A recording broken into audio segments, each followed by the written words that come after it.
सनातन, सनातन का मतलब हम लोगों ने यही तो माना हुआ है कि सनातन का मतलब जो सदा से, सदा से कब से कहते हैं? जब से संसार बनाया तब से। तो फिर वो सनातन कैसे हो गया?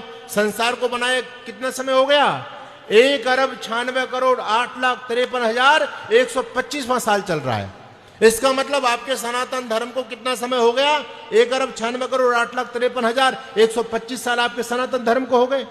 तो ये तो सदा से नहीं रहा, इसके तो एक लिमिट हो गई। तो ध्यान रखिए, सनातन का मतलब जो सदा से, और सदा से कब से? जहां पर यह प्रश्न पैदा ही नहीं हो सकता, जो अनादि है। ये संसार बना तब से नहीं, पता नहीं कितनी सृष्टियां बन गई। जिस प्रकार से परमपिता परमात्मा अनादि है, तो परमात्मा का ज्ञान अनादि हुआ या नहीं हुआ?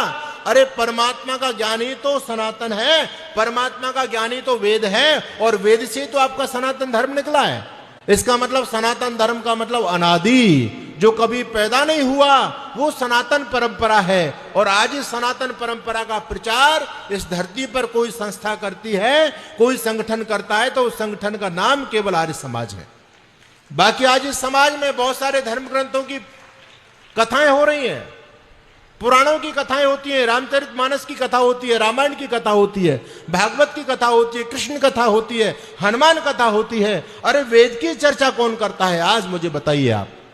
अगर कहीं से वेद की चर्चा करने को अवसर मिलता है तो ये आर्य समाज का मंच है, जो केवल वेद की बात कहता है। अन्य बातों को तो बहुत सारे लोग कह रहे हैं, लेकिन यदि वेद को जीवंत किसी ने रखा है, वैदिक परंपरा को बचा करके किसी ने रखा हुआ है, तो वो बचा करके रखा हुआ इन आर्य समाज के लोगों ने। इसलिए मैं तो धन्यवाद देना चाहता हूं आर्य समाज पांडली नगर के लोगों ने, जिन्होंने इतना भव्य, इतना विशाल कार्यक्रम किया है। एक अपनी उस परंपरा को संजोने के लिए, उसको संरक्षित और सुरक्षित रखने के लिए, ये सब आप लोगों का काम है। और मैं ये भी आपको कहना चाहता हूं, कभी हताश निराश जीवन में होने की आवश्यकता नहीं है।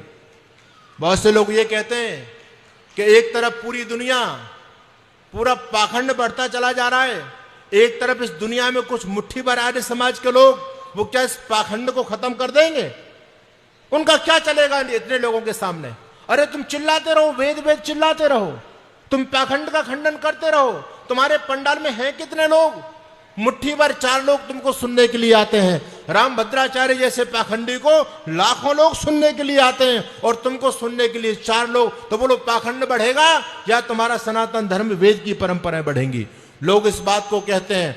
मैं उनको उत्तर देना चाहता हूं, अरे ये बात बिल्कुल ठीक है कि भीड़ उनके पास में है, हमारे पास में भीड़ नहीं है, लेकिन इस सनातन के मूल को बचाने का काम हम कर रहे हैं। इस बात का हमको गर्व है, और गौरव के साथ में इस बात को कहते हैं। वो लोग केवल भीड़ को एकत्रित करने में सनातन धर्म की मान्यताओं को फॉलो नहीं करते, वो लोग अपनी मनगणंत मान्यता समाज में प्रचारित कर रहे हैं। अरे हम तो वो लोग हैं जो इस झंझावात के अंदर अपनी संस्कृति को बचाने के लिए काम कर रहे हैं।